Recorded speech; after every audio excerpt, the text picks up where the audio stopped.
How long can you keep walking? It is not a question, but a game that you play with yourself each day. Will your legs be the first to go, or your ankles, the soles of your shoes, the blood in your veins full of dust and contagion? You wish each day would bring its own struggle, define your journey with little victories, but they bleed together like blood in water, flowing past you too quickly to count. The sun shines above you a little, and then it is gone and gone and gone, and still you walk. Walk until your shoes turn to rags and fall away, until the sun turns your skin to leather, until your bones scratch at the bare earth. When you finally come to rest, fall to your knees in blessed stillness. It is in the black earth of the deep forest, moist soil like a thick blanket, where the footsteps ahead of you spell hello from the Hallowoods.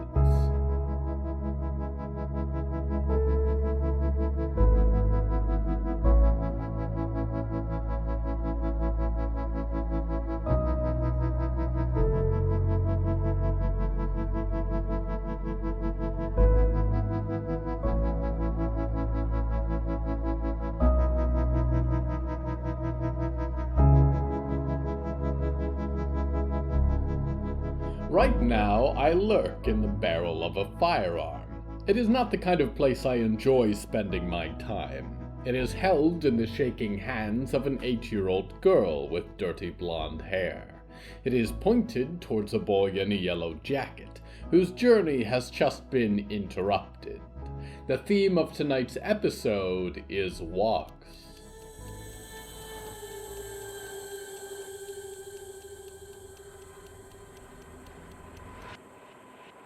Johannah Wicker held the gun in one hand, and with the other gestured for the boy to hand over his jacket, his compass, his light. He held up the drum he was carrying, but did not immediately comply. "Hurry," she said. "Can I set my drum down?" said Russell. "Sure," she said.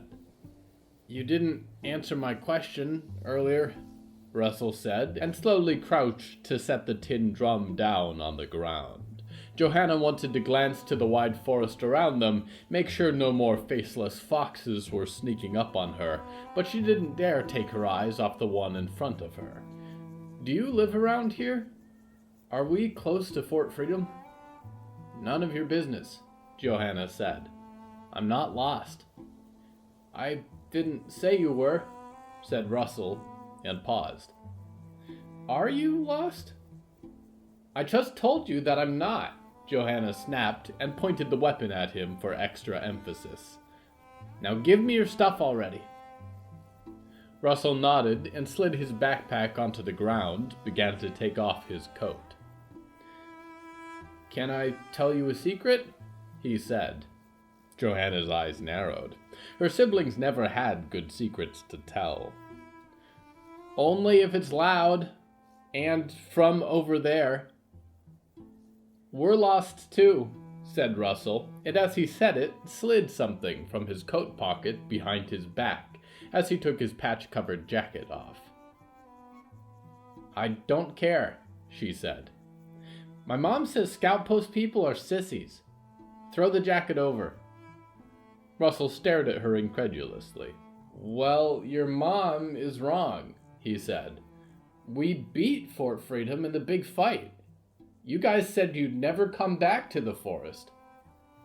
"Well, I don't plan to be here long," she said, and pointed with the pistol. It was heavy to keep up, kept pointing down of its own accord. "Jacket." He slung it over to her, and she fished it from the fallen leaves, pulled it on, a reprieve from the brisk autumn wind. She checked the pockets for the compass, found it, checked that it worked. "Now the backpack," she said. "You wouldn't shoot me," said Russell. "You probably don't know how that thing works. Guns aren't for kids." "My brothers take me hunting and make me shoot rabbits," Johannah said. "I try to get them in the head so they won't make noise." My brothers like when they make noise, but I'm nice that way. The backpack landed by her feet with a thunk. She knelt down, rummaged through, pulled out a piece of jerky, and began gnawing on it. "That's my food," Russell protested. "It's my food now," Johannah said. She stood up and shouldered the bag. His jacket was still warm on the inside. She pointed the stolen gun at him again, and he held his hands up higher, shivered in the wind. "One more thing," she said. "I want whatever you've got in your pockets." Russell turned paler than he already was. "I don't have anything else," he said. "You're bad at lying," she said. "And I saw you take something." "I can't give it to you," Russell said. "I need it." "Sounds like you won't be needing it now," she said. "Empty 'em." "It doesn't belong to me," Russell said. "Right," Johannah said, and took a few steps towards him, boots crunching in the underbrush. "It's mine now. Show me what you've got." "No!" a voice said, and she was suddenly aware of a hand upon her wrist, an exposed rib cage, a bare skull, lidless eyes, rows of little teeth right in front of her. She screamed and tried to free her hand, dropped the handgun into the bushes in the process. She hit the forest floor as she tumbled back, and lay there for a moment as the demon vanished, and Russell approached a few steps. "I've seen an angel before," she said. "Was that the devil?" That was Al. He's friendly," Russell said and crossed his arms. The demon was not entirely gone, she realized. It hung in the air like a mist, watched her from Russell's side. "Listen," Russell said. "We ran away too, and I don't know how to find my way back from here. But this," he took an item from his pocket, a copper rectangle that gleamed with patterns. "This has directions to a school. I think maybe we can spend the night there instead of in the cold, and in the morning we can all figure out how to get home, okay?" He held out a hand to her, and she studied it for a moment. What if I don't want to go home, she wondered.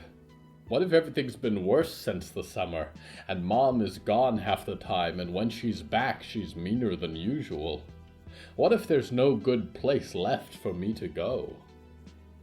It wasn't an angel's hand, but it was an outstretched hand nonetheless, and she took it.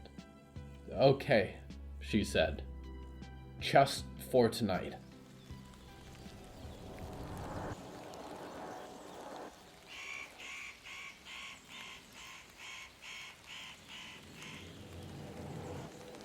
The first touch of snow has arrived in the Hallowoods, dreamers. The trees have bared their branches to hold crystalline canopies, and the pines turn from black to white. The frogs and beetles nestle in their burrows, prepare to wait out the winter and hide until the sun thaws them. Eyeless owls line their nests with hides, and the fastidious rotwhelks seal themselves in their shells with mucus, and the wandering night-gaunts grin at the sky. Their young experience the cold of the snow on their pointed hooves for the first time. Be aware that although the snow is beautiful, it is still a form of water, and to it the changing of the age is still bound. Avoid melting snow to drink, where the color is mottled black and white, as though it had fallen through a cloud of soot. And beware the lakes, for although they may appear frozen over and still, their denizens do not sleep all so easily. We go now to one who does sleep easily.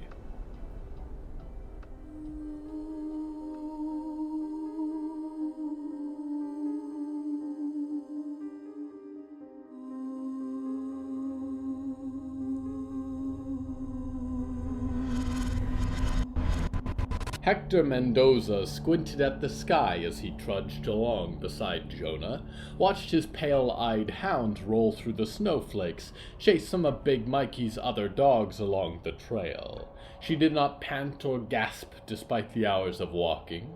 She did not breathe at all.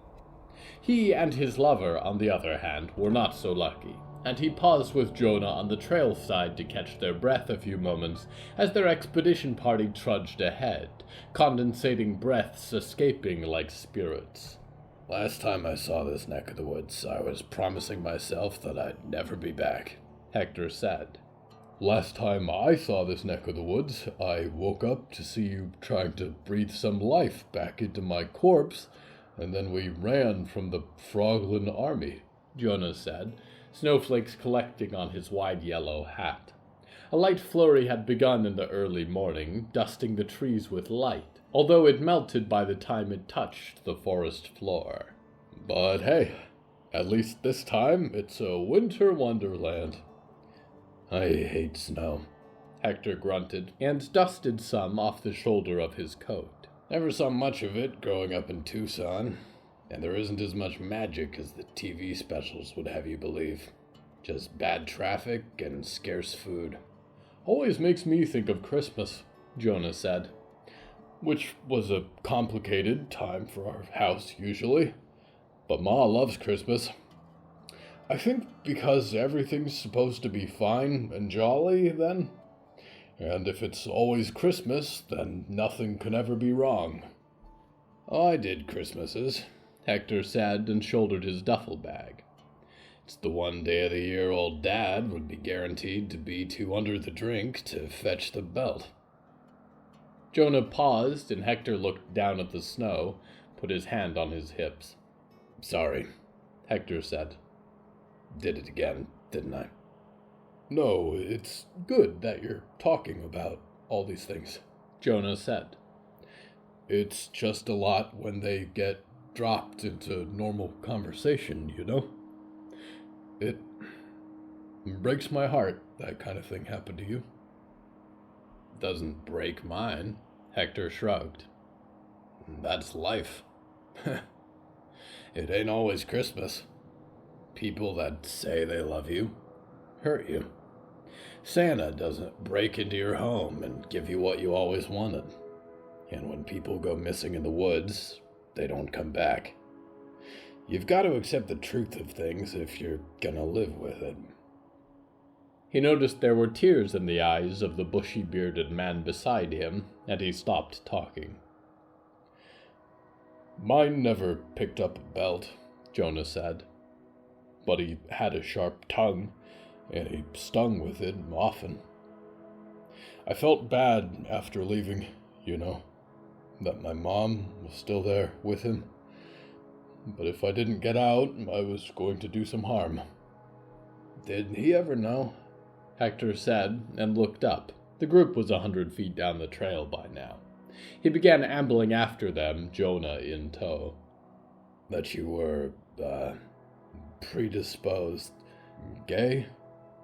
No, although I think he had his suspicions.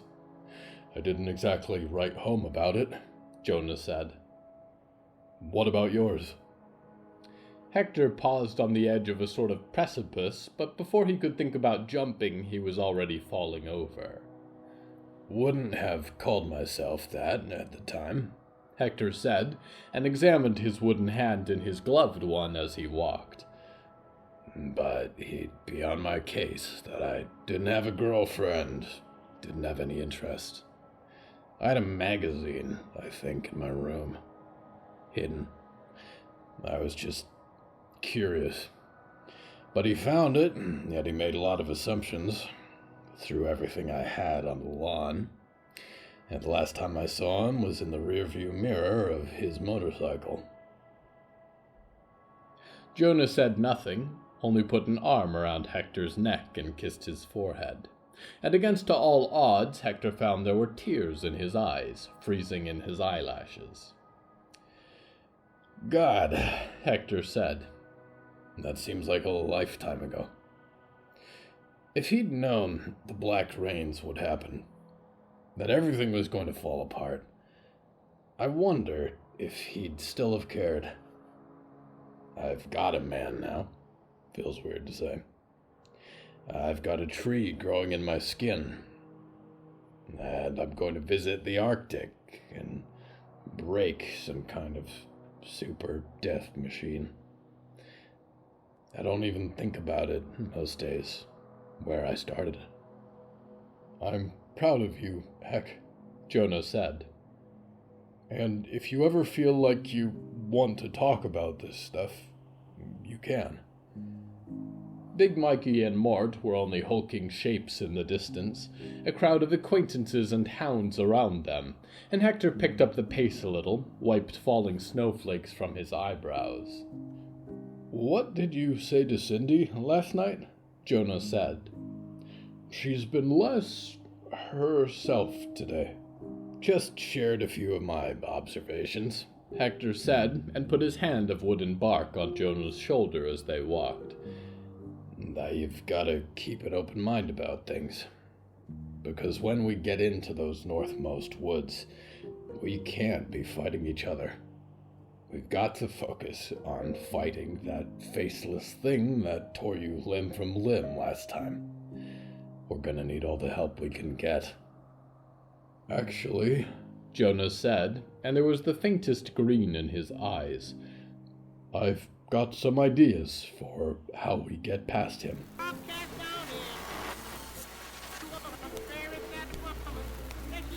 I think there's something wrong with me. And it's not just that I'm 3 times my old height, or that there is something deeply wrong with my skin, or that my bones have moved to the outside. It's about energy. And sometimes my energy is so high, and I am simply the most excited about whatever enterprise I've undertaken. That's part of the Lady Ethel brand, is a certain vivaciousness and confidence. But then I try it for a little while, and the enthusiasm disappears. Right now, for instance, I don't care about the voyage across America or the wonderful journey of self-discovery I'm embarking on. My feet hurt, all of them. And I'm hungry again, and there's nothing worth eating. I'm exhausted. I've even abandoned one of my bags. It was getting too much to carry them all and manage the boys at the same time. Sacramento should be alive, bustling. But the lights in all these buildings are off, and they've collapsed, been charred by the wildfires, overgrown by weeds. I did this. Well, really, Oswald did this. He had the company and the money, but I had the campaign ideas and the slogans and the execution. I moved everyone into Box Cassiopeia and Andromeda and Orion. I emptied the world. I reduced this city to ash. Make no mistake, there's a wonderful Sacramento in the prime dream, but it's nowhere you can rest your feet. Nowhere you can hide from the sun. I looked forward to seeing this city. Now I only look forward to leaving.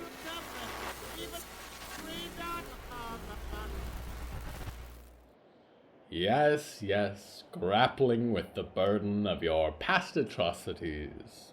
Please continue until your revelations lead you to a moment of silence. I tried to keep quiet about these interruptions, dreamers, but they test my patience so every time. We return now to Hector Mendoza. Hector worked to help set up the shelters for the night as Big Mikey made his never-ending goodbyes. The new arm did have some utility. If he made a fist, he could hammer in tent stakes with it. Big Mikey's dogs, flea-bitten and shivering, gave him a wide berth, and swarmed around Big Mikey's feet as he prepared to set off. I'll miss you, Mort said. The massive red machine had several supply crates bundled on its back. I hope I see you again. If you go back to the scout post, I'll be there sometimes, said Big Mikey. And you can always come visit me at the Find a Friend animal shelter. I don't know where that is, Mort said. Neither do I, really, Big Mikey said, and scratched his chin with a blackened nail. Just that way. I look for it until I find it again. Right, Mort said. Big Mikey, thank you for not eating anyone or sticking anyone in bags this time, Riot said from the depths of a large winter coat. A cat peeked from her collar. The blue-haired kid was beside her, setting up shelter number 2. Are you going to be able to get back safe? I will, Big Mikey said, and momentarily stuck out his warty tongue to catch a snowflake. And then I'll take a long nap until it gets warmer again. We will see you when the spring comes, Diggory waved, and glanced to their expedition leader, who had her jacket loose around her shoulders, face red, and slid out silver slabs from one of her supply bags, some technology that Hector didn't recognize and therefore disliked. She looked up momentarily. Goodbye, she said.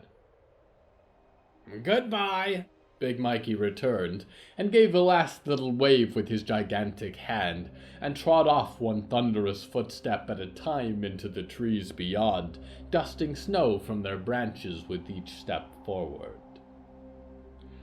Everyone, Jonah said, and gestured to the group from the middle of the campsite. Before we go any farther, I do want to run by a few things. Like Cindy's been saying all day, this is Night Gaunt territory. Eat food quickly and away from camp. Don't start any fires. Cindy's got these handy heating pads to share and tow her through this neck of the woods. Now, the region we're about to enter is what some of you call the northmost woods. Walt made some notes, Riot piped up. But mostly he waited for the mountains to come back around. The woods this far north gave him a bad feeling. As they should have, Hector said, and stepped up from the tent, went over to stand beside Jonah. The last time we were here, Jonah died. I assure you that was bigger news to me at the time than it seems now. I barely made it out. The world around you is going to start changing, contorting out of place. The stars will turn green overhead, and no matter which direction you go, you'll be going north. Which, luckily for us, is the direction we're going, Diggory said. Don't worry, Cindy said, and stood tall. The equipment I've brought is a bit more capable than your average pocket compass. Pocket compass or not, we're going to start getting into a part of the world that doesn't work like it should, Jonah said. It's like a black hole, Olivier said, which surprised Hector a little. Kid tended to remain quiet. Or another supermassive object. It has a weight that it asserts on reality, and everything around it bends. And it's hard to escape its pull. He seemed to realize all eyes were on him, and he backed a few steps away. Downing Hill is like that a little bit. And also this is basically what they were training me for. Not only that, Jonah said. There's something that lives in the northmost woods. It's like me, I think. It wears a crown, and its domain is the protection of the... What he means to say is that there's a monster, about 9 feet high, 20 feet long, Hector said. Torso vaguely humanoid, with no face and antlers. 20 feet of giant centipede with human arms for legs. When it screams, it'll damage your eardrums, so hearing protection is essential when the time comes. You'll know we're close when the trees start to look like an oil spill. Well, that's mostly correct, Jonas said, and looked to Hector for a moment, back to the group. But it's not a monster. It's an intelligent entity, I think. Jonah, this thing ripped you apart last time we were here. Hector grunted. Don't worry, I know what it wants now. I know its kind. I can set a trap, try and delay it long enough that we pass through, get into the antlion's den. I'm not sure that will be a good idea, Jonas said. I didn't know what I was last time I was here, or what the Faceless King was, but I know now. I've met one other thing like this, and it could be reasoned with. I'm going to try to talk to it. Make it see why we have to get through. I'm continually concerned by the fact that I have no idea what either of you are talking about, Cindy said. All this talk of guardians and crowns and insects. I understand these things hold significance for you, but at the end of the day, we have our mission. And we have obstacles to that mission.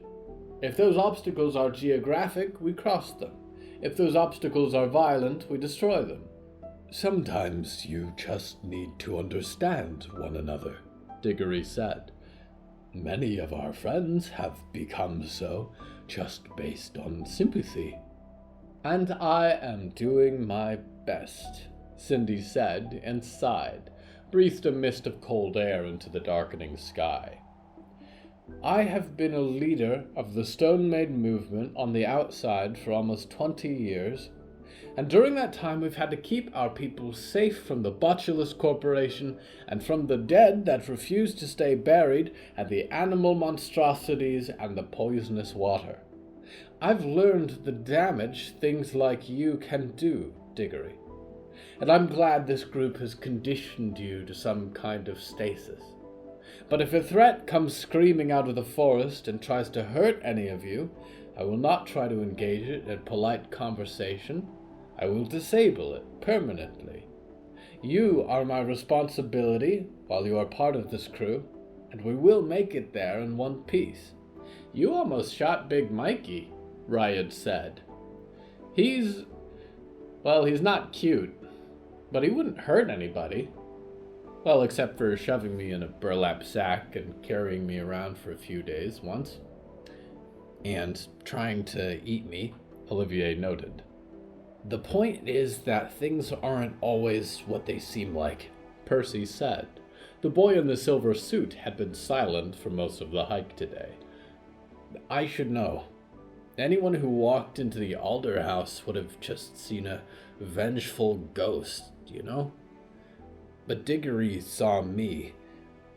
Sometimes when you give people a chance to do better, they take it. I'm not talking about people, Cindy said. I'm talking about monsters. Is there a difference? Diggory said, and sat down on a fallen pine freshly frosted. Some of the kindest people I know are dead or carried by flesh-eating plants or living automobiles. Some of the greatest monsters I have known were perfectly human. You're... Cindy said, and pushed back her hair into her blonde ponytail, breathed out. You're one to lecture. Everything that you are was ripped from someone else's life. When you speak, I don't hear Diggory Graves. I can identify whose thoughts you're stealing. They deserve to be buried. They deserve respect. But their corpses parade around like a puppet, and some old witch is pulling your strings, and it sickens me. It takes a great deal of my resolve not to address the grievous things wrong within this party, which I am willing to ignore if it gets us where we need to go. So forgive me if I take some precautions to keep us from getting eaten on the way there. And when this is done, there will be no more monsters, just people, as it should be. Riot's face was red from anger, and Percy's eye lenses glowed with a frustrated light, and Jonah opened his mouth to speak, but it was Hector that responded first. "You're right," he said, and felt the group's attention shift to him. He frowned. "For a long time, I would have agreed with you. When things wake up in the swamp, I try to put them back to rest. But Heidi here, she has changed my mind a little." He knelt down to scratch the head of the German shepherd, pale gaze and too many teeth and all. "Because she remembers. I give her orders, and she knows. She don't look the same as the dog I knew before, but she is the same dog, deep down. And I understand your significant other has ended up part of Diggory here. That's rough. But listen, my own fella is part forest god or something. He's changing. He's always changing, and that frightens me. But no matter how much he changes, I still care. And if his eyes change color, or he learns to speak to trees or something, he's still the same. Everything that matters, anyways, is still the same." Cindy glared at Hector, and her eyes shifted over to Diggory, and she sighed, although in frustration or remorse Hector could not tell. "I used to be Barty," said the red metal shell. His glass dome had partially fogged up. "Does that mean you don't like me, Cindy?"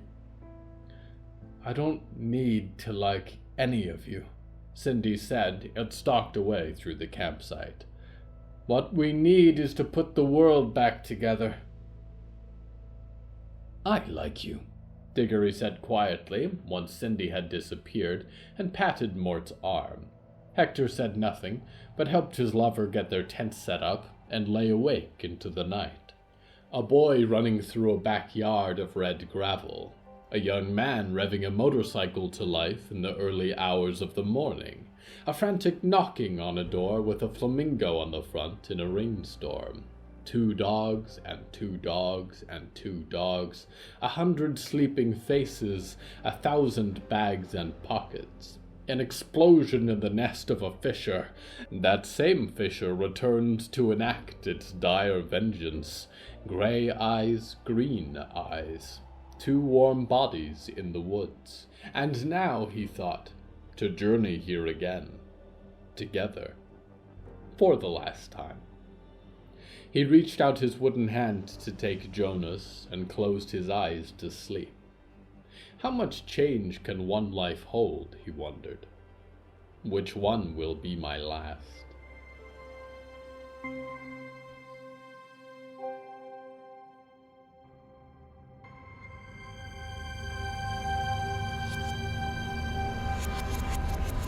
It is not the grand gestures I remember the most, dreamer.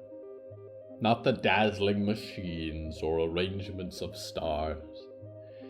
It was the quiet moments we had together, wandering in a starlit grove, or idly talking on the floor of his workshop into the long morning of a new aeon.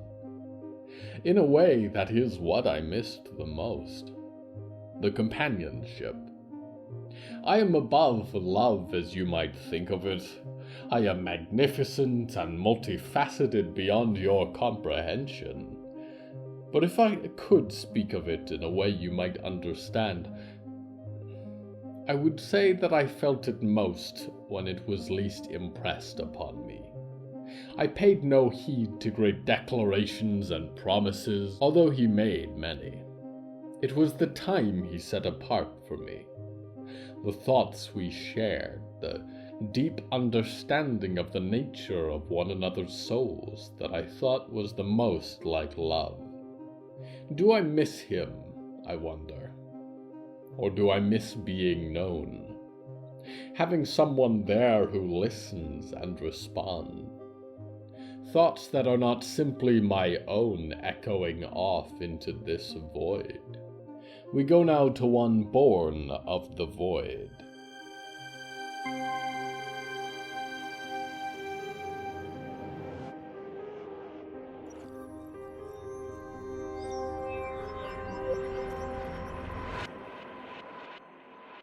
Harrow Blackletter did not feel the cold. Or rather, it was mildly cold all the time, and today no more so than usual. Ze ran a finger along the portion of Ze's face where there had once been a crack. It was becoming a nervous tic lately, but the action was a soothing reminder. No cracks, no breaking, not anymore. The same could not be said of their friend Arnold, who currently was comprised of a flabby hand with webbed green tissue between its slimy fingers, and most of a forearm, pink as a new baby. Harrow had a long piece of string tied to Arnold's friendship bracelet, and as he did every so often, let the hand crawl around in the gardens that surrounded Downing Hill. Harrow was not fond of the way that the reflections in the shallow ponds always looked back a little differently, or that the topiary arched its neck to watch you as you moved around, but the limited books Z had read on parenting said that time outside was important. Arnold's hand did not seem to mind either way. Arnold's hand was accepting of quite a lot of things, including whichever facets of identity Harrow wished to try that week. "What's going to become of you when you start growing lungs?" Harrow said. The hand burrowed along in a flower bed. "Or half a head. You'll have to go on a soft pillow for a while. Could you eat without a digestive system? Or will your whole body bloom out of that arm like an egg?" The hand offered no explanations. Harrow glanced up to the great dome of the library behind Zir. The clock in its side was counting down, although to what it did not say. Even so, it made Harrow uneasy, and he tugged on the string. "Are you ready to go in, Arnold? It's getting late." The hand seemed to flatten despondently, and dug its fingertips into the dirt. "That's all right, then," Harrow said. "But just 5 more minutes." A branch cracked somewhere that was not distant enough, and Harrow looked up to the forest beyond the garden bushes. Z lived with a perpetual concern that Winona's Nightgaunt might arrive, and snatch Zir back to run more cruel tests of character. That there might not be bells for warning next time. It was neither Nightgaunt nor Crone that stared from the edge of the gardens, but a boy with no skin, whose skeletal feet hung in the air over the hedge. "Hi there," said the boy. "Do you go to the school?" Harrow blinked. Most often, anything that spoke to Zir quieted or disappeared within a few moments. "You don't need to be afraid," said the boy with no skin. "We're nice." And then 2 relatively normal children pushed through the hedge beside the spirit, and Harrow became quite aware that this was no fading apparition, and instead an emergency. Z pulled Arnold up by his leash, clutched him in Zir's hands, and prepared to run. "Wait," a boy with rusty hair called. I've got this. We're very cold, and it's getting dark. Can we stay for a night, please?" He waved a copper card in the dusk air, one that Harrow recognized immediately, and Harrow froze. If I report them to my mother, Z thought, she will take them in. She will use them. And they will end up, well... Harrow glanced down to Arnold's hand. It tapped Zir's arm impatiently. "Please, keep quiet," Harrow called to the 3 children, 2 corporeal, 1 not. Z raised a finger to Zir's lips. "Come with me, and do not tell anyone you are here."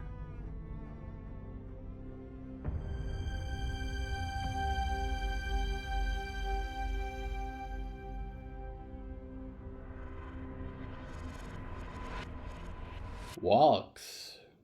It's been a while. Walks necessitate legs, or something like them. Stilts, long probosces, and these days I am vast and immaterial. I do sometimes miss the rigor of exercise. I used to walk in my former flesh. I recommend it if you can from time to time. But although I have no more muscle or bone, no flesh or fur to speak of, my journey does stretch on. As these 8 individuals march north into a forest that stands at the border of life and death, they march to my intention. I mean your memory no harm, Merrilmar. But if these people are to survive for all that is to come after, continue into the changing of the age, this machine must quiet and still. It will not be the end of your creation. There will always be this forest, diluting ever a little more into the earth beyond, and I will always be your loyal host, Nick, waiting forever for your return to the Hallowoods.